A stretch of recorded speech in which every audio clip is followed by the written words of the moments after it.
بسم اللہ الرحمن الرحیم. جی اکثر صاحبہ. جی استاد السلام علیکم. وعلیکم السلام. ہم نے ابتدا میں بیان کیا تھا کہ حکمت مطالعہ سے پہلے 4 اہم مکتب تھے. جی مکتب مشاء، مکتب اشراق جی اور مکتب عرفان اور مکتب کلام.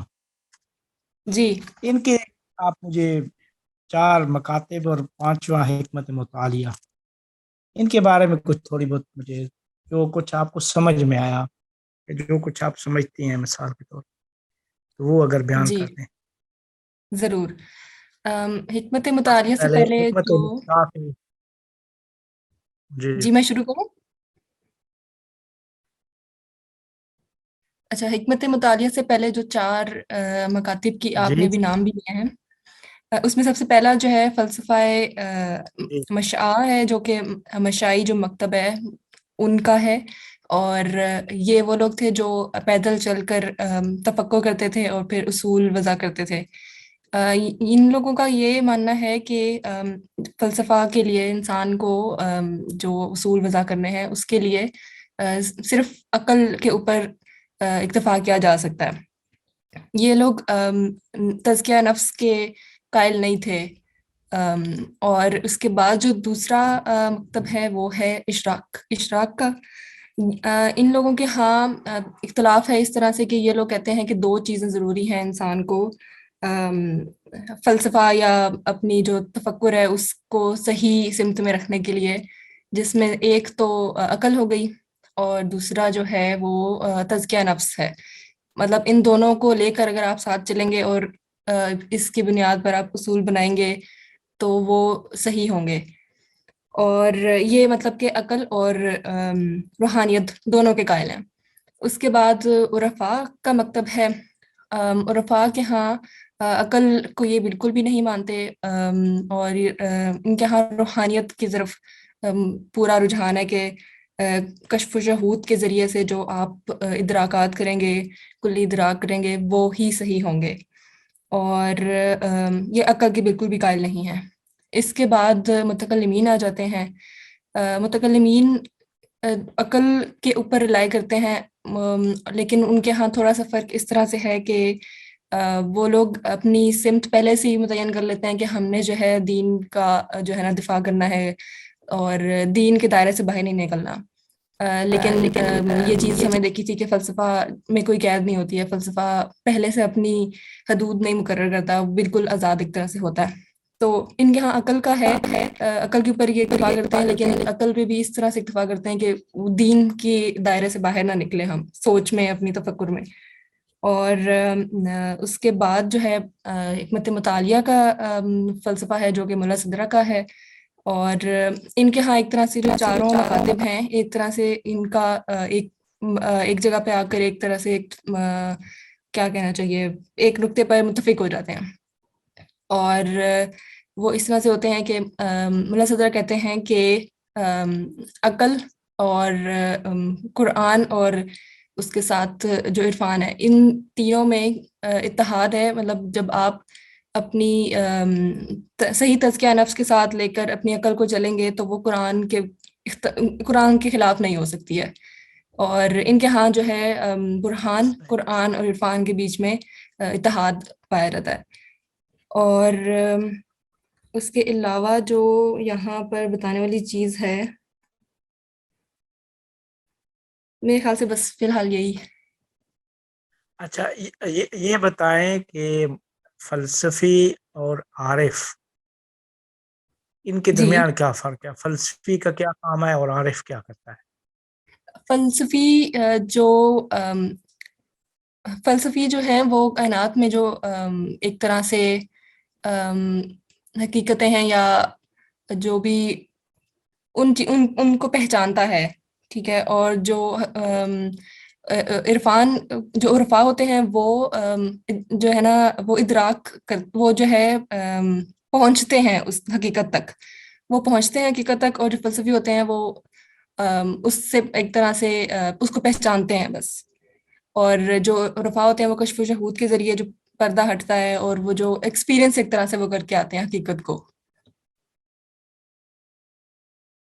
ٹھیک ہے، زبردست، ماشاء اللہ. اچھا یہ بتائیں کہ مشائی مکتب کی اہم شخصیات کون سی ہیں؟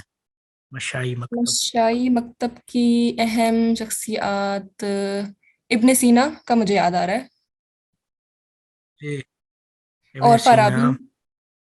فارابی، ٹھیک ہے. بس فی الحال ہندی، یہی یاد ہے. اچھا، ہندی ابن رشد، یہ صحیح لوگ ہیں. صحیح. اچھا عرفان میں عارف، عرفان کی سب سے اہم شخصیت کون سی ہے وہ ابن عربی عرفا ہیں. میں؟ جن ابن ابن عربی ہیں، عربی اور اس کے محب. علاوہ مولانا رومی بھی، میں نے ان کا بھی یاد رہ گیا تھا نام. ہاں، وہ بھی لیکن ہیں. نا وہ سب نے جو اہم سب وہ، سے اہم ہے ہاں، وہ ابن عربی ہیں. اور اشراقی مکتب کی کون اشراقی سی مکتب کی شہاب الدین سہروردی. شیخ شہاب الدین سہروردی، حسن. اچھا یہ پہلا سوال تھا. اب دوسرا سوال یہ ہے کہ آپ سے دو سوال کرنا تھے. دوسرا سوال یہ ہے کہ جی ملا صدرہ نے جو فلسفے کی بنیاد رکھی ہے وہ عرفاء کے 4 روحانی سفر کو مد نظر رکھ کر عقلی سفر ترتیب دیے ہے. جی تو ان سفروں کی بنیاد پر پورے کا پورا فلسفہ مرتب کیا. تو وہ 4 جی عرفانی سفر جو ہیں، روحانی عرفانی سفر، وہ کون سے ہیں؟ اس کی تھوڑی سی جی. وضاحت کر. جو پہلا سب سے پہلا سفر ہے اس میں مجھے اس کا بالکل ایگزیکٹ ورڈنگ تو نہیں یاد، لیکن مفہوم ایک طرح سے ذہن میں ہے، وہ میں شیئر کر دیتی ہوں. ہاں، جو مفہوم بتا پہلا دیں، سفر ہے، مفہوم. جی، جو سب سے پہلا سفر ہے اس میں مخلوق سے خدا کی طرف جاتے ہیں عرفاء. اور اس میں جو ہے جن چیزوں پہ بحث کی جاتی ہے ایک طرح سے اس سفر کو لے کر جو مولا صدرہ نے جب اپنا بنایا ہے فلسفہ، اس کی بنیاد رکھی ہے، تو اس میں جو بحثیں ہوتی ہیں وہ الہیات عام پر ہوتی ہیں کہ وجود کیا ہے، اس کے علاوہ واجب کیا ہے، ممکن کیا ہے، جوہر عرض، مطلب وہ والے اصول جن کی بیسس پہ خدا تک پہنچا جا سکتا ہے. یہاں پہ وہ بحث ہوتی ہے. جو دوسرا سفر ہے وہ ہے خدا میں خدا تک، مطلب خدا میں ہی سفر ہے وہ. مطلب کہ آپ اللہ تعالیٰ کی صفات، نام، اللہ تعالیٰ کے جو اسماء ہیں ان کے بارے میں اس بحث کرتے ہیں. اس سفر کی بنیاد پر جو مولا صدرہ نے اپنا ایک فلسفے کی بنیاد رکھی ہے، اس میں جو بحثیں ہوتی ہیں اس میں خدا کی جو ذات ہے اور اسماء ہیں اور جو افعال ہیں وہ آ جاتے ہیں. جو تیسرا سفر ہے اس میں خدا سے واپس مخلوق کی طرف آنے کا ایک کا سفر ہے، جس میں لیکن حق کے ساتھ. اور اس میں جن موضوعات پر بحث ہوتی ہے وہ ابھی میرے ذہن میں نہیں آ رہے. اس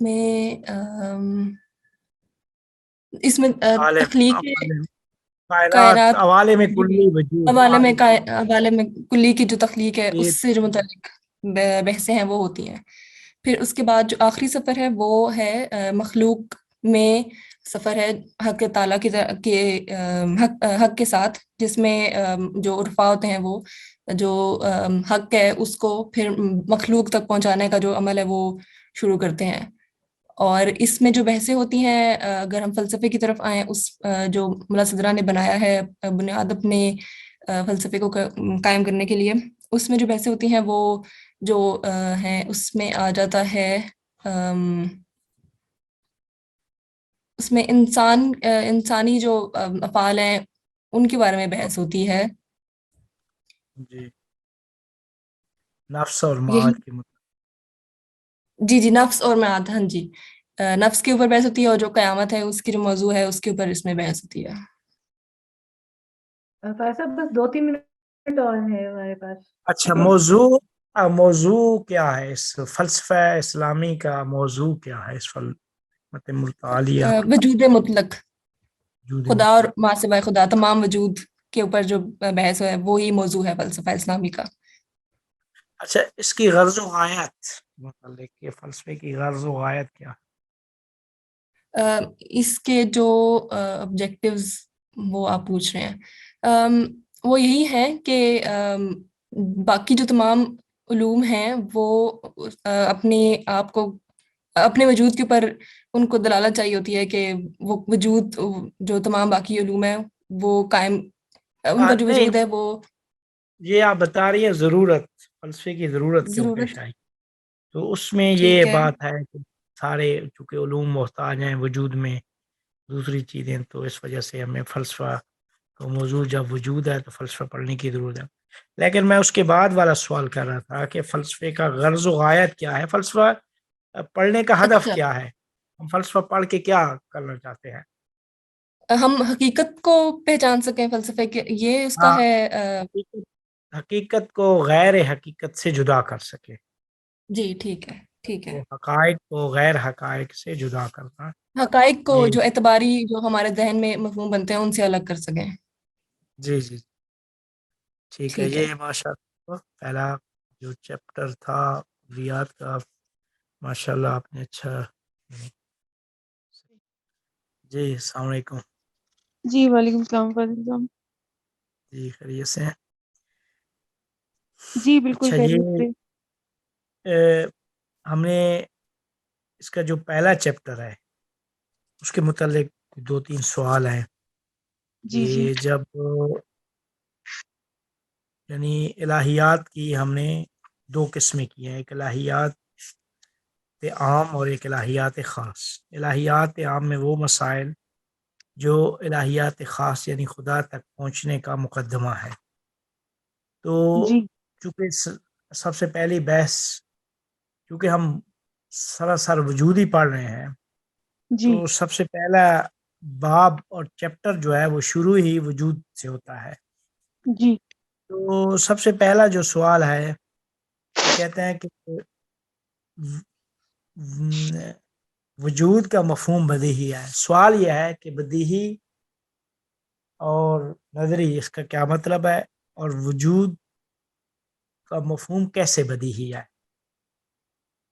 یہ جی جی فاضل صاحب، بدیہی کا مطلب یہ ہے کہ جس کے لیے آپ کو کوئی ریزن نہ دینی پڑے، جو کہ آپ کے اوپر بالکل واضح ہو، بالکل آپ کو بغیر کسی واسطے کے اس چیز کا علم ہو کہ ایک چیز موجود ہے، آپ کی حسیات اس پہ آپ کو اس کا ایک ایویڈنس دیتی ہوں، اس پہ شہادت دیتی ہوں۔ نظری کا مطلب یہ ہے کہ جو لاجک اور ریزن سے ہم کسی چیز کو جیسے ثابت کرتے ہیں، جو کہ اپنے آپ میں فوری طور پہ بغیر کسی واسطے کے واضح نہیں ہوتا، ہمیں ریزن کا، لاجک کا، عقل کا واسطہ لے کے تو پھر ہمیں ثابت کرنا پڑتا ہے۔ تو وجود جو ہے، وجود بدیہی مفہوم ہے وجود کا، کہ وجود جو ہے وہ اپنے آپ میں واضح اور روشن ہے، اور اس کو ثابت کرنے کے لیے ہمیں کسی واسطے کی ضرورت نہیں ہے، ہمیں کسی ریزن کی ضرورت نہیں ہے، کسی مزید کسی شہادت کی ضرورت نہیں ہے۔ جی ٹھیک ہے، ٹھیک ہے۔ دوسری ایک وجہ یہ بھی ہے کہ یہ اتنا واضح اور روشن ہے کہ دلیل کا تعلق اس بڑے شخص کے ساتھ ہے کہ جس کا کام جو صاحب علم ہے، اس کا کام دلیل و عقل سے ہے، لیکن یہ اتنا بدیہی اور واضح اور روشن ہے کہ چھوٹا سا بچہ بھی وجود کے مفہوم کو بڑے آسانی سے درک کر لیتا ہے۔ ہاں جی جی جی جی اچھا، اب جہاں جو ہم نے جو اصطلاح بیان کی تھی کہ تعریف، کسی چیز کی اگر تعریف کی جائے، حقیقی تعریف دو طرح ممکن ہے، ایک تعریف حدی اور ایک تعریف رسمی۔ ان کی تعریف حدی کیا، تعریف رسمی کیا ہے؟ تعریف رسمی، اچھا جہاں تک مجھے یاد پڑتا ہے، تعریف رسمی میرا خیال ہے اس چیز کے اثرات سے متعلق ہوتی ہے کہ اس کے جیسے آگ جلاتی ہے تو یہ آگ کا جلانا جو ہے یہ اس کی ایک خصوصیت ہے، اور ہاں، تعریف جی کسی شے کی تعریف اس کے آثار اور لوازم سے کرنا یہ تعریف رسمی کہلاتی ہے. جی ٹھیک جی ہو گیا، لیکن تعریف حقیقی کیا ہے؟ تعریف تعریف حقیقی تعریف حدی تعریف حدی ہے دوسری. تعریف حد دیجیے. جی وہ یہ ہے کہ جس میں ہم اس چیز کے جو مثلاً اس چیز کے جو عناصر ہیں جن سے مل کے وہ چیز بنی ہوئی ہے ان کی ٹرمز میں جب ہم بتاتے ہیں، مثلاً ہم یہ بتائیں کہ آگ ہے کیا اپنے آپ میں، اس کو ہم تعریف حدی کہتے ہیں. اس کے جو اثرات ہیں وہ تعریف رسمی ہیں، اور وہ اپنے آپ میں وہ چیز کیا ہے اس کو تعریف حدی کہتے ہیں. یعنی کسی شے کی تعریف کرنا اس کی ذاتیات سے. ذاتیات جی اس کو منطق کی اصطلاح میں جنس و فصل کہتے ہیں. جنس و جی جی فصل. جی. ہاں جی تو ذاتیات سے تعریف کرنا یہ تعریف حدی کہلاتا ہے. جی جی اچھا، اب یہ ہے کہ وجود کی یہ دونوں تعریفیں نہیں ہو سکتی. نہ وجود جی کی رسمی تعریف ہو سکتی ہے، نہ ہی حدیث ہو سکتی ہے. تو یہ کیوں جی ایسا ہے؟ یہ دو تعریفوں کو مد نظر رکھ کر ایک نقطے میں بیان کر دیں کہ کیوں جی. تعریف حدی نہیں ہو سکتی، کیوں تعریف رسمی نہیں ہو سکتی. اچھا، تعریف رسمی تو مجھے یاد نہیں پڑ رہا کہ کس وجہ سے نہیں ہو سکتی. تعریف حدی اس وجہ سے نہیں ہو سکتی کہ وجود تو اپنے آپ میں سب سے زیادہ ایک کہنا چاہیے کہ سب سے جو بیسک ایلیمنٹ ہے وہ وجود ہی ہے. مطلب اس سے زیادہ آپ کسی چیز کی کیا اس کو مزید ٹکڑوں میں آپ بیان نہیں کر سکتے. مطلب یہ کہ وجود جو ہے وہ کسی چیز کی فصل نہیں ہے، تو اس کو مزید آپ جیسے انسان حیوان ناطق ہے ہم کہتے ہیں، تو وجود کو اس طرح سے ہم بیان نہیں کر سکتے کہ انسان وہ دوسرے حیوان ہے. لفظوں میں یہ ہے کہ حقیقی تعریف مرکب کی جاتی ہے، جی جی اور الفاظ مرکب وہ ہوتا ہے صاحب جس کے الفاظ اجزاء ہوں، ہاں جی جی جی جی ایسے ہی ہے، اور بس الفاظ وجود جو کے ہے وہ اجزاء تک ہوں. نہیں ہو رہے. ہاں جی. ہاں میں چاہ رہا ہوں تھوڑا سا نا وہ اصطلاحات سے بھی آپ جو ہے نا ہاں وہ جی جی جی آشنا ہو، صحیح کہہ تاکہ رہے وہ اصطلاحات بھی چاہے منطق کی ہے چاہے فلسفہ کی جو اپنی خاص اصطلاحات ہیں ان سے بھی آپ کا ذہن تھوڑا سا مانوس ہو جائے تو میرے خیال میں بہتر ہوگا. صحیح صحیح صحیح ویسے کہہ تو رہے یعنی چیز بحث آپ صحیح سمجھیے، آپ نے صحیح سمجھا، لیکن جو ہے نا وہ بسا اوقات جو ہے نا وہ اصطلاحات جو ہے نا وہ ادھر ادھر ہو جاتی جی ہیں، تو اصطلاحات کی وضاحت آپ نے صحیح سمجھی. جی جی. اچھا، تو وجود کی رسمی تعریف بھی ممکن نہیں ہے. کیوں رسمی تعریف ممکن نہیں ہے؟ ہاں یہ مجھے نہیں سمجھ آئی فضل کا. وجود کی رسمی تعریف کیوں؟ نہیں کیونکہ ممکن. وجود سے بڑھ کر کوئی شے یا ایسا تصور واضح نہیں ہے کہ جسے ہم وجود کا اثر یا اس کے آثار میں داخل کر سکیں. صحیح ٹھیک ہے، آپ صحیح. دیکھیں نا کہ کسی شے کی تعریف آثار سے کی جاتی ہے، تو ہوں جس کی تعریف وجود کی رہی ہے تو اس سے بڑھ کر کوئی اثر ہی نہیں ہے کہ جس سے اس کی تعریف کی جائے. لہذا وجود کی رسمی تعریف بھی ممکن نہیں ہے. لہذا وجود کی مفہوم بدیہی ہے جو بغیر غور و فکر کے حاصل ہوتا ہے. اچھا، اب ایک بات تو پہلا تو یہ سوال تھا کہ وجود کا مفہوم کنسیپٹ تصور جو ہے بدیہی ہے. جی کیوں بدیہی ہے وہ بھی ہم نے پڑھ لی. اب جی تصور کے بعد اب بات آ جاتی ہے خارج میں، تحقق کے خارجی جی اصطلاح. اس اعتبار سے بھی وجود بدیہی ہے. یعنی خارج میں ہم ذہن سے باہر دیکھیں، خارج میں تو ہوں تو بھی وجود کا تحقق اس خارجی حوالے سے وہ بھی بدیہی ہے. جی. اس کی وضاحت کریں، وہ کس طرح بدیہی ہے؟ وجود کا خارجی لحاظ سے بھی وجود کا تصور بدیہی ہے.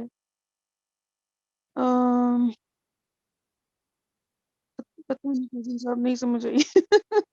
اچھا مطلب نہیں دیکھیں کیونکہ نا، خارجی میں بدیہی ہے یہ مجھے پتا ہے، لیکن اس کی وضاحت کیسے کی جائے یہ نہیں مجھے سمجھ میں آئی. نہیں آسان سی ہے کہ جب ہم دیکھ رہے ہیں کہ خارج ذہن سے باہر ہم ہوں دیکھتے ہیں اول سے آخر تک وجود ہی ہے، ہم وجود ہے، مشاہدہ کر رہے ہیں. اصالت یہ وجود ہے. جہان جی اول سے آخر تک ہوں، وجود سے معمور ہے، عدم کے لیے کوئی گنجائش نہیں ہے. اول و جی آخر ہم دیکھ رہے ہیں، زمین، آسمان، کائنات، درخت، ہر چیز. یعنی کوئی ایسا ذرہ نہیں ہے کہ جہاں وجود نہ ہو. جی جی جی یہ جی جب ہم مشاہدہ کر رہے ہیں تو یہ سامنے بھی دیکھ رہے ہیں، تو کوئی دلیل کے بغیر دیکھ رہے ہیں، ہمیں سامنے معلوم ہو رہا ہے کہ اول سے آخر تک وجود ہی ہے. جی اب جی اچھا چلیں، اگلا سوال یہ ہے کہ وجود بدیہی ہو گیا تحقق خارجی کے لحاظ سے. اب یہاں جی پہ دو نقطہ نظر آئے، ایک ابن عربی کا اور ایک ملا صدرہ کا. ملا صدرہ کہتے ہیں وحدت وجود کے قائل ہے. ملا ابن عربی وحدت وجود کے قائل ہے. ملا صدرہ کہتے ہیں کہ وہ بھی وحدت وجود کے قائل ہے، کہ وجود کی حقیقت واحد ہے. جی فرق کیا ہے ان دونوں کے درمیان؟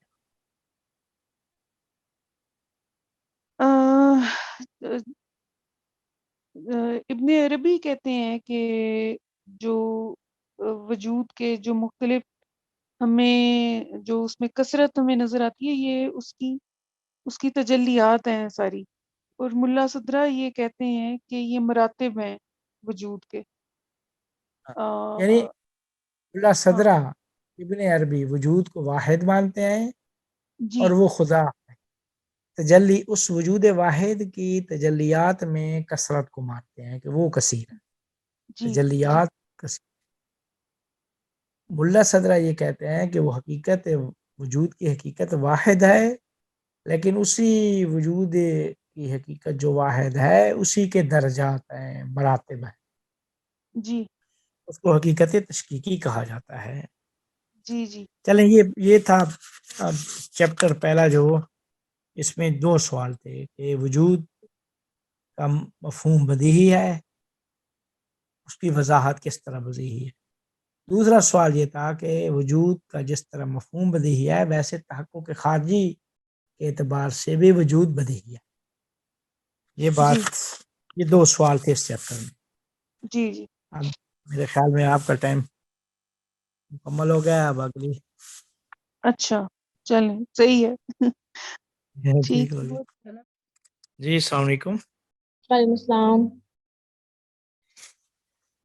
اچھا جی، آپ سے جو ہم نے دوسرا چیپٹر پڑھا تھا اس کے متعلق دو سوال کرنے ہیں. جی سر. دوسرے چیپٹر کا جو عنوان تھا وہ یہ تھا کہ وجود کا مفہوم مشترک معنوی ہے. جی جی پہلا سوال یہ ہے کہ وجود مشترک کے لفظی اور معنوی کی تعریف بیان کریں، اور ساتھ یہ بیان کریں وجود کا مفہوم کس طرح مشترک معنوی ہے. مشترک معنوی وہ لفظ ہوتا ہے جس کے مختلف معنوں میں مختلف جگہوں پر مختلف معنی ہوں. جیسے ہم نے پڑھا تھا عین کے بارے میں کہ عربی کا لفظ ہے عین، تو وہ الگ الگ جگہوں پر الگ الگ معنوں میں استعمال ہوتا ہے. اور جو مشترک لفظی ہوتا، جو مشترک لفظی ہے، سوری مشترک لفظی ہے یہ. اور مشترک معنوی جو ہے وہ مشترک معنوی کا مطلب ہے کہ وہ ہر جگہ ایک ہی مفہوم میں استعمال ہوتا ہے. جیسے وجود ہے کہ انسان کا وجود ہے، حیوان کا وجود ہے، تو وجود ہر جگہ پر ایک ہی معنی میں استعمال ہوتا ہے، وہ مشترک معنوی ہے. اور جہاں پر ایک لفظ متعدد معنوں میں استعمال ہو وہ مشترک لفظی ہے. ٹھیک ہے، اور جہاں ایک معنی میں استعمال ہو وہ مشترک معنوی ہے، یعنی جہاں جہاں اسے استعمال کیا جائے اس کا وہ ایک ہی مشترک معنی. معنوی ہے. ٹھیک جہاں ہے. جہاں الگ الگ معنوں میں استعمال ہو تو وہ مشترک لفظی ہے. اچھا تو اب یعنی اس کا مطلب ہے کہ وجود مشترک معنوی ہے، یہ ہمارا دعویٰ ہے. اس کی دو دلیلیں بیان کی ہیں، وہ دو دلیلیں اگر بیان کر دیں. ایک دلیل تو یہ ہے کہ وجود کیونکہ تقسیم ہونے کی صلاحیت رکھتا ہے تو وہ اس لیے مشترک معنوی ہے کہ وہ وجود تقسیم ہو سکتا ہے.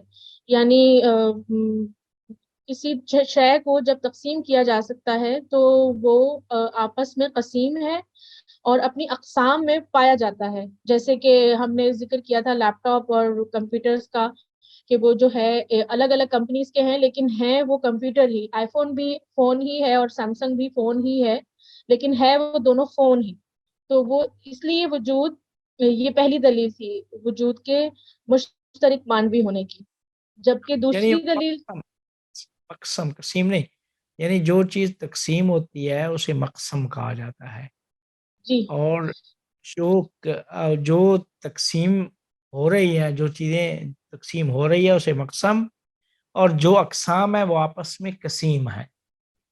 جی تو مقسم اپنی اقسام میں موجود ہوتا ہے، ہر قسم میں وہ وجود موجود ہوگا. ہر قسم میں لیپ ٹاپ کمپیوٹر ہوگا، چاہے وہ جس نو کا بھی جس کمپیوٹر ہے. کمپنی کا بھی ہو لیکن وہ ہر حال میں کمپیوٹر کمپیوٹر ہی ہے. جی جی دوسری دلیل یہ ہے کہ جب ہم دیکھتے ہیں دور سے کسی چیز کو کہ کوئی شے آ رہی ہے تو کسی کوئی وجود کہیں سے دور سے ہم اسے دیکھ رہے ہیں کہ وہ ہے لیکن وہ قریب آنے پہ پتہ چلتا ہے کہ جو ہم سمجھ رہے تھے وہ نہیں ہے. جہاں ہم نے مثال پڑھی تھی ہاتھی اور گھوڑے کی کہ ہم دور سے دیکھتے ہیں تو ہمیں لگتا ہے کہ ہاتھی آ رہا ہے لیکن قریب آنے پہ پتہ چلتا ہے کہ وہ گھوڑا ہے. تو جب ہم یہ پتہ چل گیا کہ وہ گھوڑا ہے تو ہم اس وجود کے ہاتھی نہ ہونے کو تو کہہ سکتے ہیں لیکن ہم یہ انکار نہیں کر سکتے کہ وہ کچھ تھا ہی نہیں. وہ اپنے آپ میں ایک وجود لازم تھا جو آ رہا تھا. ہم گھوڑے اور ہاتھی میں تفریق کر سکتے ہیں لیکن ہم وجود سے انکار نہیں کر سکتے. ہم یہ نہیں کہہ سکتے کہ جو ہم سمجھ رہے تھے وہ نہیں تھا، کچھ نہ کچھ تھا ضرور جس کی وجہ سے وہ مشترک معنوی میں آتا ہے. صحیح. اچھا اب ایک سوال یہ ہے کہ حکمت متعالیہ اور حکمت مشاء، ان کے درمیان کیا فرق؟ حکمت مطالعہ وہ فلسفہ ہے جو ملا صدرہ نے بیان کیا تھا، جو کہ کشف اور جس میں انہوں نے بیان کیا تھا کہ قرآن اور برہان الگ الگ چیزیں نہیں ہیں. اور جو دوسرے جو اس ملا صدرہ کے علاوہ جو فلاسفہ تھے ان کا جو فلسفہ تھا قرآن، عرفان اور برہان. وہ فلاسفہ مشاء، وہ مشاء کا وہ حکمت مشاء کہلاتا ہے جو کہ ہم نے پڑھا تھا مکتب حکمت مطالعہ اور کلامی مکتب میں. دیکھیں مشاء یعنی وہ مشاء کا کیا بتایا تھا کہ مشائی کون تھے؟ مشاء مش جیسے چلنا، یعنی یہ چلتے ہوئے فکر کرتے تھے اور فلسفہ بناتے تھے. تو اس وجہ سے ان کو فلاسفہ مشاء کہا جاتا تھا. تو فلاسفہ مشاء اور حکمت ملا صدرہ، ان کے فلسفے کے درمیان کیا فرق ہے؟ میں جسٹ ایک سیکنڈ میں ریکال کروں. جی خاصا آپ بتا دیں، میں نے تھوڑا سا جی آسانی ہو جائے گی اگر کوئی ہنٹ دے دیں. فلاسفہ مشاء کا کہنا تھا کہ وجود ایک ہے اور جی باقی سب اس کی شاخیں ہیں یا یعنی باقی سب حکمت اس کے نہیں دیکھیں میں صرف فلسفے کی بات کر رہا ہوں. دونوں مکتب ہم نے بتایا تھا مکتب مشاء اور مکتب ملا صدرہ، حکمت مطالعہ. فرق یہ ہے کہ حکمت مشاء خالص عقلی دلیلوں پہ اکتفا کرتا ہے، عقلی دلیلوں پہ اعتماد کرتے ہیں، لیکن ملا صدرہ خالص عقلی دلیل کے ساتھ ساتھ کشف و شہود، تہذیب نفس پہ بھی اعتماد کرتے ہیں. حکمت مشاء میں ابن سینا، جس کے بانی ابن سینا تھے، پھر کندی فارابی بھی اسی مشائی مکتب سے تعلق رکھتے تھے، ابن رشد بھی اسی سے تعلق رکھتے تھے. اور ابن ملا صدرہ نے آ کے یہ کہا کہ پہلے جتنے مکتب تھے ان سب میں جو اختلافی مسائل تھے وہ مشکل میرے فلسفہ میں موجود نہیں ہے. انہوں نے آ کے ان چیزوں کو حل کیا. اچھا، اب آخری سوال آپ سے کہ فلسفہ کا موضوع کیا ہے؟ فلسفے کا موضوع موجود مطلق ہے، جسے ہم موجود مطلق ہے جسے ہم صرف عقل سے نہیں سمجھ سکتے، بلکہ اس میں ہمیں تحقیق کی بھی ضرورت ہوتی ہے. جیسے ہم اپنی عقل سے ادراک کر سکتے ہیں، یعنی جب ہم کہتے ہیں کہ موجود اپوزٹ مطلق آ گیا ہے. حواس سے نہیں کہ بلکہ صرف عقل سے کر سکتے ہیں، جو اس وجہ سے فلسفے کا تحقیق کا طریقہ خالص عقلی طریقہ ہے.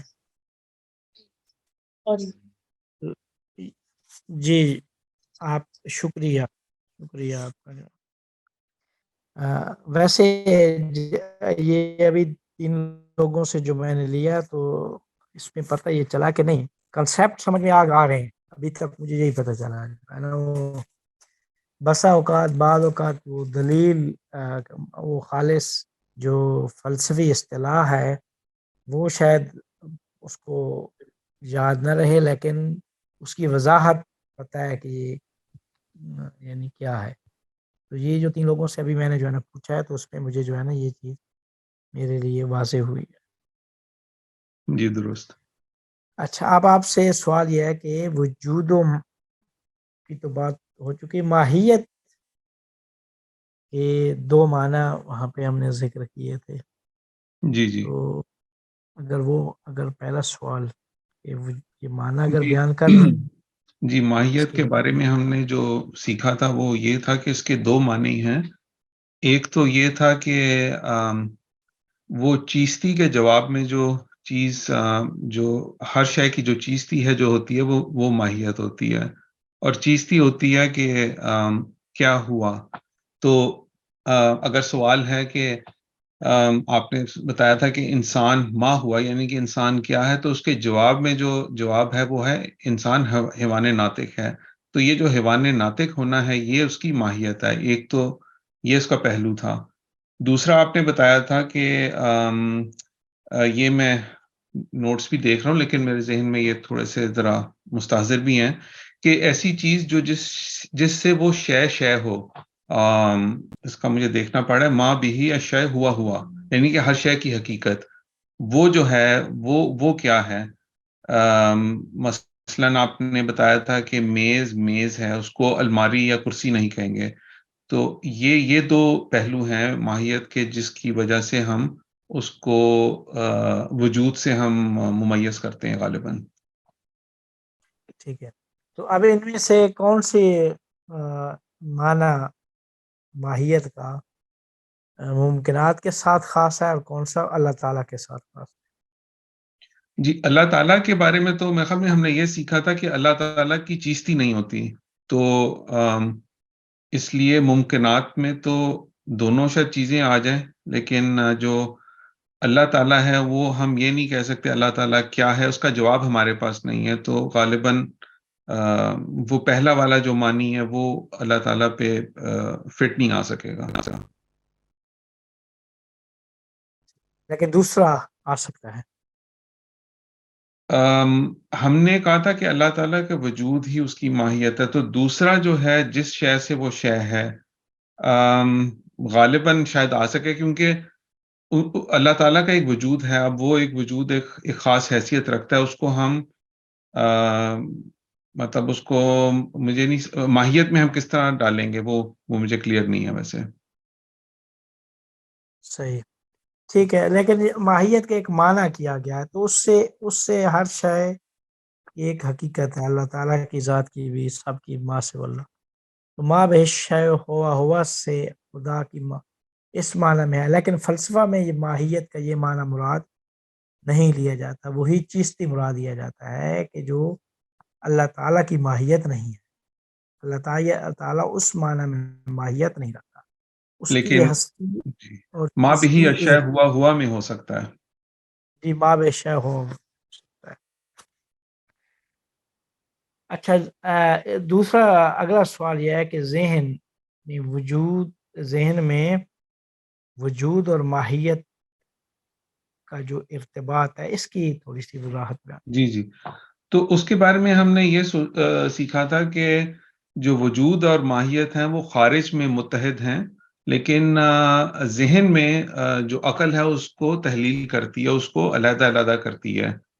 اور اس کے بارے میں پھر ہم نے کچھ دلیلیں بھی لی تھیں کہ اس کی کیا وجہ ہے. تو خارج میں مثال کے طور پہ خارج میں کس طرح سامنے ہم دیکھتے ہیں درخت ہے، انسان ہے، حیوان ہے، اس میں اگر مجھے مثال سے اگر واضح کریں کہ اس میں وہ دو چیزیں یعنی یہ خارج میں ہستی اور چیستی ایک ہے، عقل میں کس طرح کرتے ہیں، اس کی تھوڑی سی وضاحت اس طریقے سے اگر جی مثال تو سے بیان. خارج میں اگر ایک درخت ہے تو وہ اس کا ہونا بھی ثابت ہے، یعنی کہ وہ وجود ہے، اور وہ کیا ہے تو وہ ایک نظر آ رہا ہے غالباً، تو یہ خارج میں یہ اس طرح سے متحد ہے. لیکن جب ذہن میں اس کا تصور آتا ہے تو وہ اس کو سب سے پہلے ہونا وہ ایک الگ طریقے سے ذہن میں آئے گا، اور وہ کیا ہے اس کا تصور ایک فرق طریقے سے آئے گا. مثلا ہم اس کو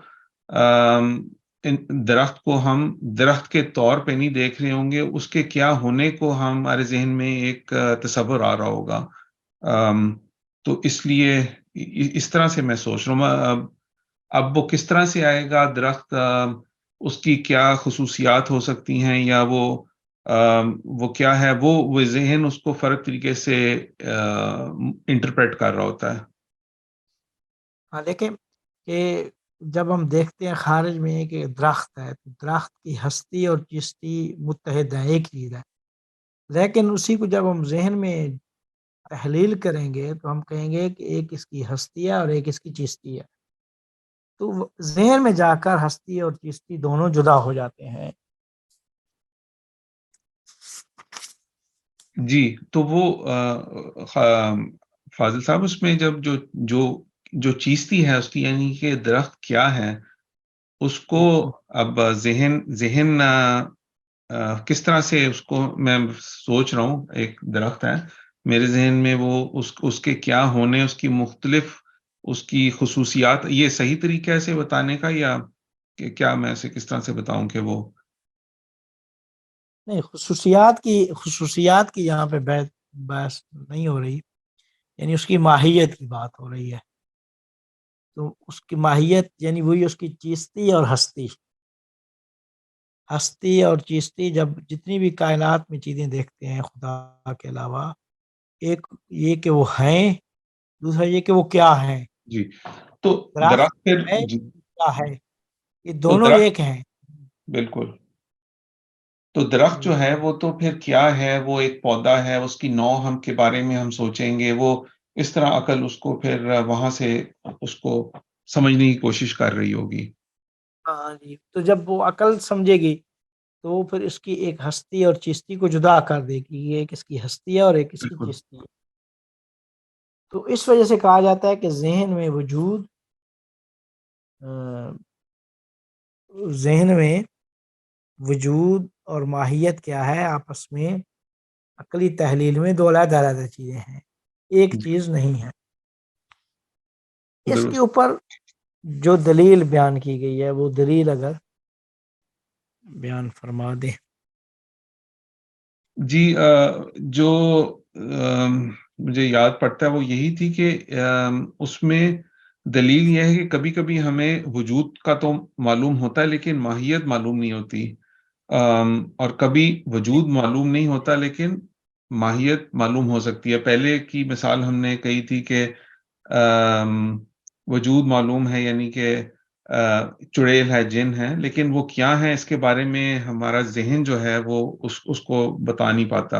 اور کبھی کبھی یہ ہوتا ہے کہ وجود معلوم نہیں ہوتا، یعنی کہ اس کی ہم نے ایک مثال کی تھی کہ جل پری ہے، لیکن وہ کیا ہے اس کی وہ یا یونیکارن، ایک عجیب سی مثال، لیکن ہمیں کیا ہے وہ پتا ہے، اصل میں ہے کہ نہیں ہے یہ ہمیں نہیں پتا۔ تو اگر بات یہ ہے کہ اگر یہ ذہن اس کو ہونا اور نہ ہونا اور یعنی کہ ماہیت اور چیزتی دونوں کو اگر وحدت رکھتا ہوتا تو پھر ہم اس طرح الگ الگ طریقے سے نہ سوچ رہے ہوتے ہیں۔ ان دو مثالوں سے چونکہ ہمیں پتہ چلتا کہ ہم الگ الگ طور پہ سوچ سکتے ہیں، تو اس لیے یہ ثابت کرتا ہے کہ ذہن جو ہے اس کو تحلیل کر رہا ہے۔ تو اس طرح سے اور کیونکہ اس کے مفاہیم جس طرح سے بھی ہم سوچ رہے ہیں یہ جدا جدا ہیں، تو یہ تحلیل کرنا اس سے ہمیں ثابت ہوتا ہے کہ یہ ماہیت اور وجود جو ہے عقل میں اس کو تحلیل کر رہا ہے۔ یعنی اگر عقل میں دو چیزیں نہ ہوں، ایک ہوں تو اس کا مطلب یہ ہوگا کہ وجود کو ماہیت اور ماہیت کو وجود سے جدا نہ کیا جائے، جدا نہ کر سکتے ہیں، درحالی کہ ہم جدا کر سکتے ہیں۔ جی، ہم کہہ سکتے ہیں کہ یہ وجود ہے تو ماہیت نہیں ہے، ماہیت ہے تو یہ تو جدائی ہو سکتی ہے۔ ٹھیک ہو گیا جی، انشاءاللہ یہ پھر انشاءاللہ ایک دو رہ گئے ہیں، انشاءاللہ کریں گے۔ میرے خیال میں یہاں تک جو چیزیں میں نے یہ یعنی جو جہاں تک ہم نے پڑھا ہے نا، مجھے کافی اندازہ ہو گیا کہ سارے اسباب کو اچھے طریقے سے جو ہے نا وہ چیزیں واضح ہوئی ہیں۔ تو چلیں اچھی بات ہے، انشاءاللہ کہ آگے بھی اسی طریقے سے جو ہے نا چاہ رہے ہیں کہ تاکہ چلو ٹھیک ہے۔ کتاب جب ہم پڑھیں تو پورے جتنا بھی فلسفہ ذکر کیا گیا ہے وہ سارا جو ہے نا وہ ذہن نشین ہو جائے۔ جی فاضل صاحب، اس میں اب ہاں جی، سوری، جی نہیں میں صرف یہ کہہ رہا یہ تھا پوچھ لیں پھر عباس صاحب کی طرف سے۔ ہاں جی، جی عباس صاحب تو آدھے تو ٹیچر ہی ہیں، لیکن نہیں عباس صاحب تو چلے گئے ہیں میرے خیال میں، ہے نہیں؟ نہیں ہے، آپ کا انتظار کرے فاضل صاحب۔ عباس صاحب سے کیا ہم نے سوال کرنا ہے، وہ تو عباس صاحب اچھا چلو بہت شکریہ زبیر صاحب۔ ہاں نہیں، بس ایک میرا کامنٹ ہے، وہ یہ کہ جس طریقے سے میں اس کو سمجھ رہا ہوں وہ یہ ہے کہ سوال کر کر کے چیزیں ذہن میں کلیئر ہو رہی ہیں۔ تو بس وہ میں بہت شکریہ ادا کرنا چاہتا ہوں فاضل صاحب آپ کا کہ آپ ذرا تحمل سے ہماری بات سن لیتے ہیں۔ اصل میں ہمارا جو لیول ہے وہ ان چیزوں کو دیکھنے میں پہلی دفعہ ہے، اس لیے وہ بار بار جب اس کی دہرائی ہوتی ہے تو پھر ذہن میں ایک چیز بیٹھتی ہے۔ تو بس وہ ایک میری تھی کہ یہ ہم پوچھیں آپ سے، تو آپ اسی طرح اپنا پیشنس اور تحمل کا جو مظاہرہ کر رہے ہیں وہ اس کو بس اپریشیٹ کرنا تھا۔ تو یہ حدیث بس میں سوال و مفتاح العلم، پوچھنا جو ہے یہ علم کی چابی ہے، علم کی کلید چابی جو ہے سوال کرنا ہے۔ سوال سے ہی بہت ساری یعنی چیزیں واضح ہوتی ہیں، سوال نہیں میرے خیال میں عباس صاحب سے یہ سوال کیا جائے کہ ملا صدرہ پہ کتنے اعتراضات ان کے فلسفے پہ وارد ہوتے ہیں، یہ فلسفہ ٹھیک بھی ہے؟ اللہ صدرہ بس فاضل صاحب، بس وہ ایک دو چیزیں میرے ذہن میں تھیں جو شاید آپ نے ڈسکشن کچھ عرصہ پہلے کی تھی علم حضوری کے کانٹیکس میں، کچھ ایک دو میرے ذہن میں باتیں تھیں جب ابن سینا کی اور ملا صدرہ کا جو تھا تصور علم، اس کے اوپر میرے خیال شاید آپ نے کچھ عرصہ پہلے ڈسکشن کی تھی، جس میں جو ذہن میں جو صورتیں پیدا ہوتی ہیں، صورت ذہنی اس میں، اور جو نفس ناطقہ میں جو ریلیشن شپ تھا بیسیکلی اس کے کانٹیکس میں، جس میں پھر آپ نے جی وہ بھی سمجھایا تھا، اتحاد علم و عالم و معلوم والی ڈسکشن بھی کی تھی. تو ابن سینا، although اس بھی شاید ڈسکشن ہوئی تھی، میں ری انفورس کرنا چاہ رہا تھا آپ کے ساتھ دوبارہ ڈسکس کر کے کہ ابن سینا تو یہ کہتے ہیں نا کہ جو صورت ذہنی آتی ہے ذہن میں، اس میں اور جو نفس ناطقہ ہے اس میں اتحاد کا رشتہ نہیں ہے. کیا ایسا ہی ہے؟ ابن سینا کا یہی ماننا ہے کہ نفس ناطقہ اور جو صورت ذہنی ہے اس میں اتحاد کا رشتہ نہیں ہے، اس لیے شاید وہ صورت ذہنی کو عرض کہتے ہیں، ایکسیڈنٹل کہتے ہیں. مطلب یہ اس کو یہ ڈسکرپشن ٹھیک ہوگی؟ اور اس کے برعکس ملا صدرہ جو ہیں وہ جی جی یہ کہتے ہیں جی کہ صورت ذہنی اور جو نفس ناطقہ ہے اس میں اتحاد کا رشتہ، مطلب وہ صورت ذہنی مستقل طور پر نفس ناطقہ کا حصہ بن گئی، اب اس سے جدا نہیں ہو سکتی. جبکہ ابن سینا جو ہیں وہ یہ کہتے ہیں کہ وہ سب جدا ہو سکتی ہے، نفس ناطقہ سے جدا ہو سکتی ہے. اچھا، اب اس میں یہ ہے کہ لیکن میں نے ایک جگہ پڑھا تھا کہ جب جس وقت جس لمحے وہ جو جی صورت ذہنی ہے جس لمحے وہ نفس ناطقہ میں آتی ہے، صرف اس لمحے کے لیے تو وہ نفس ناطقہ کے ساتھ متصل ہو جاتی ہے، لیکن جیسے ہی پھر اس کو ایک نئی صورت ریپلیس کرتی ہے تو وہ جو پچھلی صورت ہے، پچھلی جو صورت ذہنی ہے وہ پھر جدا ہو جاتی ہے اور اس کو ایک نئی صورت ذہنی جو ہے وہ ریپلیس کر دیتی ہے. تو کیا ایسے ہی ہے؟ اور یہ اگر ایسے عرض ہے، کی وجہ سے جی مانتے ہیں، عرض مانتے ہیں اس وجہ سے جی، یہ. ہاں ہاں لیکن اچھا، اب میں جہاں لانا چاہتا فاضل صاحب وہ یہ کہ ہم جب یہ کہتے ہیں ملا صدرہ کے کانٹیکس میں کہ جو صورت ذہنی ہے وہ نفس ناطقہ کے لیے وہ حاضر ہے، کیونکہ تب بھی پھر ہم یہیں سے تو پھر ہم نے وہ ڈسکشن کی تھی کہ ہم پھر یہ والی جو علم حصولی کو بھی پھر ایونچولی ہم ریڈیوس کر رہے تھے علم حضوری پہ، کیونکہ ہم کہہ رہے تھے کہ ملا صدرہ کی فلسفی کے کانٹیکس میں چونکہ جو ریلیشن شپ ہے نفس ناطقہ اور صورت ذہنی میں وہ ایک طرح سے خالق مخلوق یا کاز اور افیکٹ کا ہے، یا علت اور معلول کا ہے، یہ سمجھ لیں. اور چونکہ جو افیکٹ ہے یا جو معلول ہے وہ حاضر ہوتا ہے اپنے علت کے سامنے، تو اس لیے کیونکہ اس میں یہ اس ریلیشن شپ میں یہ حاضر ہونے کا پہلو شامل ہے، اس لیے ہم اس کو علم حضوری کہہ رہے ہیں. علم حضوری اسی لیے کہہ رہے ہیں کیونکہ جو ریلیشن شپ ہے نفس ناطقہ اور صورت ذہنی میں ملا صدرہ کے ہاں، وہ جو رابطہ ہے اس رابطے کی وجہ سے ہم اس قسم کے علم کو بھی علم حضوری کہہ رہے ہیں. کیا ایسی ہی بات ہے بیسیکلی؟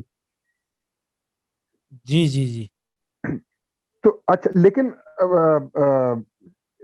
اب یہاں جو میرے ذہن میں بات آ رہی تھی کہ لیکن ایون ملا صدرہ کے ہاں بھی عرض بھی جب جوہر کے ساتھ ملتا ہے، مطلب جیسے اب ایون ابن سینا کے ہاں بھی اس لمحے جس لمحے وہ کوئی بھی ذہنی صورت کیا کہتے ہیں نفس ناطقہ نے ریسیو کی ہے، اس لمحے جب تک وہ ہے نفس ناطقہ میں وہ ذہنی صورت، اس لمحے تو وہ نفس ناطقہ کے لیے حاضر ہے وہ ذہنی صورت. ہاں، جب وہ اس کو کوئی اور ذہنی صورت ریپلیس کر دے گی پھر تو وہ غائب ہوگی، چلی گی. لیکن جب تک وہ نفس ناطقہ میں ہے یا نفس ناطقہ نے جب اس کو ریسیو کیا ہے تو وہ اس مومنٹ کے اوپر، اس لمحے کے اوپر جب اس نے ریسیو کیا ہے تب تو وہ نفس ناطقہ کے لیے حاضر ہی ہوگی نا. تب تو اس میں اور نفس ناطقہ میں کوئی حجاب نہیں ہوگا نا اس لمحے کے لیے. جی جی بالکل بالکل، اس لمحے کے لیے تو کچھ نہیں ہوگا. جو تو پھر فرق یہ ہوا کہ شاید چونکہ اس کو پھر ملا صدرہ اور علامہ طباطبائی پھر اس لیے شاید اس کو علم حضوری کہہ رہے ہیں، اور ابن سینا کے کیس میں یہ نہیں ہے کہ اس میں جو رشتہ ہے وہ مستقل ہو جاتا ہے، مطلب کہ چونکہ مستقل ہو جدا جائے. نہیں ہو جی سکتی تو اس لیے جی اس کو ایک اتحاد کا ریلیشن شپ ہے، اور وہ جو جی اتحاد کا ریلیشن شپ ہے جس میں جدائی نہیں ہو سکتی، شاید اس وجہ سے پھر وہ اس کو کہہ رہے ہیں کہ اس کو پھر وہ ایونچولی لے جاتے ہیں علم حضوری کی طرف. ورنہ دیکھا جائے تو جب ذہنی صورت نفس ناطقہ کے پاس آئی ہے تو تب تو اس میں اور نفس ناطقہ میں کوئی حجاب نہیں ہے, تب تو وہ حاضر ہی ہے, چاہے ایک لمحے کے لیے بھی حاضر بھی ہو. یہ تو ابن سینا کے ہاں بھی ایٹ لیسٹ ایک لمحے کے لیے تو ابن سینا بھی مانیں گے کہ نفس ناطقہ اور ذہنی صورت میں کوئی حجاب نہیں ہے, وہ حاضر ہی ہے اس کے لیے, چاہے وہ ایک لمحے کے لیے کیوں نہ ہو. بالکل بالکل جی جی. بس یہ بیسیکلی چیز تھی جو میں آپ سے ایک ری انفورسمنٹ کے لیے ڈسکس کرنا چاہ رہا تھا.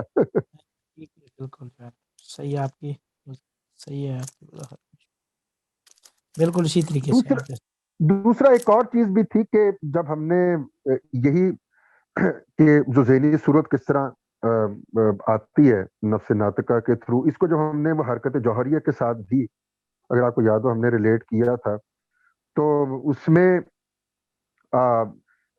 چونکہ اس کا مطلب پھر یہ ہے کہ فاضل صاحب کہ حرکت جوہریہ کے کانٹیکسٹ میں اگر بات کریں تو پھر تو بظاہر جو بھی ایکسیڈنٹس یا جو بھی عرض جو بظاہر ہمیں عرض نظر آ رہا ہوتا ہے, وہ دراصل اصل میں وہ تو آثار ہوتے ہیں جوہر کی حرکت کے, بیسیکلی اگر دیکھا جائے تو حرکت جوہریہ کے مطابق اس طرح. ہاں, اس کا مطلب ہے کہ یہ جو تفریق ہم کرتے ہیں وہ عرض اور جوہر کی, یہ تفریق بھی بڑی پروویژنل سی ہے. پھر مطلب اس میں بھی ایسا کوئی سبسٹنس اس طرح نہیں ہے, کیونکہ وہ جو عرض بھی ہے, جیسے اس کیس میں دیکھیں, اگر ہم یہ جو ذہنی صورت اور نفس ناطقہ کے ریلیشن شپ کے کانٹیکسٹ میں اگر حرکت جوہریہ کو اپلائی کریں تو ہم یہی کہہ رہے ہیں نا کہ جو ذہنی صورت آئی ہے وہ مستقل حصہ بن گئی ہے اب نفس ناطقہ کا, وہ جدا تو نہیں ہو سکتی. تو یہ جو ملا صدرہ کے یہاں پھر یہ جو تفریق ہے عرض اور جوہر کی, وہ بھی بڑی جسے کہتے ہیں پروویژنل سی اور بڑی ایکسیڈنٹل سی ہو جائے گی نا بیسیکلی, کیونکہ اصل میں bottom line at the end of the day یہ جو چیز واقعی خارج میں ہو رہی ہے وہ تو حرکت جوہریہ ہے, باقی سب تو ایک جسے کہتے ہیں الوجری اس کا حساب کتاب ہے نا بیسیکلی. اصل میں جو چیز وقوع پذیر ہو رہی ہے خارج میں وہ تو جوہر کی حرکت ہے, اور وہ جوہر کی حرکت سے ہمیں بظاہر لگتا ہے کہ جیسے کچھ چیزیں مستقل ہیں, کچھ چیزیں آ رہی ہیں, کچھ چیزیں جا رہی ہیں, لیکن وہ تو آثار ہیں. اصل میں جو چیز خارج میں ہو رہی ہے وہ تو جوہری حرکت کر رہا ہے بیسیکلی. تو یہ جو تفریق ہے عرض کی وہ بھی بڑی بے معنی سی ہو جاتی ہے. بالکل اسی وجہ سے وہ کہہ رہے ہیں نا, کہتے ہیں نا مولا صدر, حال من احوال الجوہر, جوہر کی حالتوں میں سے. بس کمال ہو گئی, یہ بات ہے. مطلب کہ کوئی سکون ہے ہی نہیں, مطلب کہ وہ اس عالم کے اندر سکون ہے نہیں, ہر لمحہ ہر وقت تغیر ہے. اس عالم میں ثابت کو جائے نہیں بیسیکلی. تغیر, تبدیلی, اور جس کائنات کا لازمہ بھی تبدیلی ہے, عالم مادہ بھی جی تغیر و تبدل ہے. بالکل ویسے بھی جی بالکل.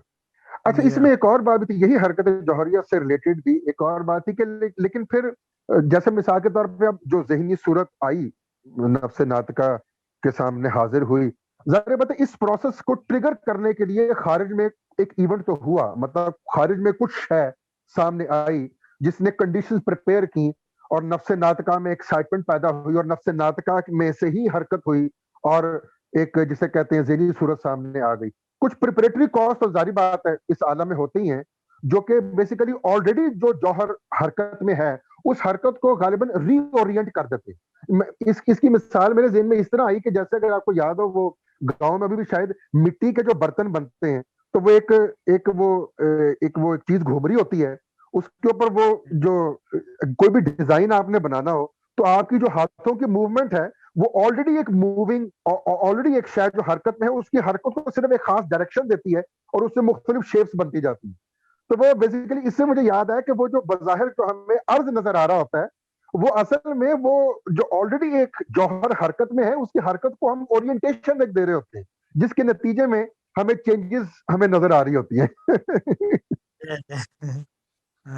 ایک آلریڈی ایک چیز حرکت میں ہے, ہم نے صرف اس کو ری اورینٹ کیا ہے, اور اس کے نتیجے میں ہوا اسی کی وجہ سے. اصل سبب ہے وہی وہ حرکت ہی ہے جو آلریڈی ہو رہی ہے, ہم نے صرف اس کو ری اورینٹ کیا ہے, اس کو چھیڑا ہے لیٹ سے, یا اس کو ایکسائٹ کیا ہے, یہ کہہ لیں. جی بالکل. بس یہ کچھ چیزیں تھی میرے ساتھ, میں آپ سے بھی ڈسکس کر لوں, تھوڑا ری انفورس ہو جائے گا. بہترین. جی آپ نے ماشاءاللہ بہت زبردست. آپ نے یہ ملا صدرہ کہاں سے اتنا اچھا پڑھا عباس صاحب؟ فاضل صاحب اصل میں نا میں یہاں 2005 کی بات ہے، یہ عالم تشیع کے بڑے مشہور عالم ہیں، یہ ادھر لکھنؤ سے ان کا تعلق ہے، آیت اللہ عقیل الغروی، شاید آپ نے نام سنا ہوگا ان کا. جی عقیل الغروی صاحب. جی تو انہوں نے ملا صدرہ کے اوپر نا پورا اشرا پڑھا تھا محرم میں 2005 کے ماڈل ٹاؤن میں، یہ تو لاہور میں ہی. تو وہاں سے نا ملا صدرہ کی فلسفی میں انٹرسٹ ڈیولپ ہوا. پھر ایران نے ہی ایک ویب سائٹ پوری بنائی ہوئی ہے انگلش میں، جس میں ملا صدرہ کی فلسفی سے لے کے مختلف انگریزی میں آرٹیکلز وغیرہ جو ہیں وہ انہوں نے اس ویب سائٹ پہ اپلوڈ کیے ہوئے. تو وہاں سے بیسیکلی اس ویب سائٹ کو میں نے ایکسس کیا، 2007 کی بات ہے، 2007-8 کی بات ہے. تو وہاں سے پھر آہستہ آہستہ ڈیولپ ہو چکے. میں ملا صدر کی فلسفی 10-15 سال سے میں مطلب اس کو فالو کر رہا ہوں، مطلب کہ جی. اس کے بعد پھر یو ایس چلا گیا، وہاں جا کے پھر وہاں امیزون کے تھرو بڑی اچھی ریسورسز ملی انگریزی میں، مینلی انگریزی میں میں نے پڑھا. اردو میں تو تھوڑی بہت جو ٹرمینالوجی ڈیولپ ہوئی ہے وہ تو آپ کی مرہون منت ہے پچھلے 1-2 سال میں، ورنہ مینلی میں نے انگریزی میں یہ ساری ٹرمز اس کی پڑھی تھی. پھر یہ کہ پھر امیزون جی ان کے جی بھتیجے میرے پڑھتے رہے ایران میں. اچھا صحیح. اس میں پھر ایک اور تھا کہ اچھا پھر یہ کہ سید حسین نصر بڑے مشہور اسکالر ہیں، جارج واشنگٹن یونیورسٹی میں ہوتے ہیں. ان کے بھی کچھ لیکچرز تھے ملا صدرہ کے اوپر، لیکچر سیریز تھی، وہ بھی میں نے، وہ آن لائن اویلیبل تھی تو وہ بھی میں نے دیکھی. طباطبائی صاحب کے شاگرد ہیں حسین نصر صاحب. جی بالکل ایبسولوٹ، بالکل وہ علامہ طباطبائی کو مطلب بڑا ان کی عزت کرتے ہیں یقیناً ان کے شاگرد. جی بالکل. وہ ایرانین ریولوشن سے پہلے تو بڑے قریبی تعلقات تھے ان کے علامہ طباطبائی کے ساتھ. جی بلکہ وہ بتاتے ہیں کہ ہنری کاربین اور علامہ طباطبائی کے جو مکالمے ہوتے تھے ان میں وہ بھی شامل ہوتے تھے بیسیکلی. یہ بھی وہ بڑی بار بتاتے ہیں یہ بات. جی تو پھر یہ کہ لیکن یہ کہ یہ تو چل ہی رہا تھا سلسلہ. لیکن پھر یہ بھی میں آپ کو ویسے بتا دوں، پچھلے 2 سال میں آپ کے ساتھ بھی کچھ نشستیں تو ہوئی ہیں، تو اس میں آلریڈی میرے کانسیپٹس تو کافی ڈیولپ ہوئے تھے اللہ کے فضل سے. لیکن وہ جسے کہتے ہیں نا آئسنگ آن دا کیک، وہ بیسیکلی یہ ہستونیز کی اور آپ کی مرہون منت تھوڑا اور ریفائن ہو گئی. یہ ہوا ہے ماشاء اللہ. نہیں ایسا یعنی نشستوں میں آپ کے وجود سے کہ یہ بھی فائدہ ہو جاتا ہے کہ جو چیزیں وہ اصل میں وہ اصل میں میرے وہ اصل میں میرے اس میں شامل ہونے کا مقصد یہ بھی تھا، کیونکہ اب آپ کو پتہ ہی ہے فاضل صاحب، آل دو یہ بڑی خوفناک بات ہے، لیکن ہم چونکہ اپنی ہی زبان سے دور ہو گئے ہیں تو اب وہ ہوتا یہ ہے کہ وہ اپنی ہی زبان کا بیریئر ہے. اب آپ یہ دیکھیں بڑی خوفناک بات ہے ویسے تو وہ چونکہ انگریزی میں بھی بیسیکلی اس کو پڑھا ہوا ہے تو میں ایک برج بن سکتا ہوں بیسیکلی آپ میں اور ان لوگوں میں جو کہ اردو زبان کو سمجھتے نہیں ہے، جو کہ میرے حساب سے بڑی خوفناک بات ہے. اصولی طور پہ سمجھنا چاہیے اردو زبان کے اندر، لیکن اب آپ کو پتہ ہی ہے کہ بیچاری اردو زبان کے ساتھ کیا ہوا ہے ہمارے ملک میں، تو بس یہ اسی کے اثرات ہیں. پھر اب کیا کر سکتے ہیں، یہی بات ہے بیسیکلی، انفارچونیٹ بات ہے.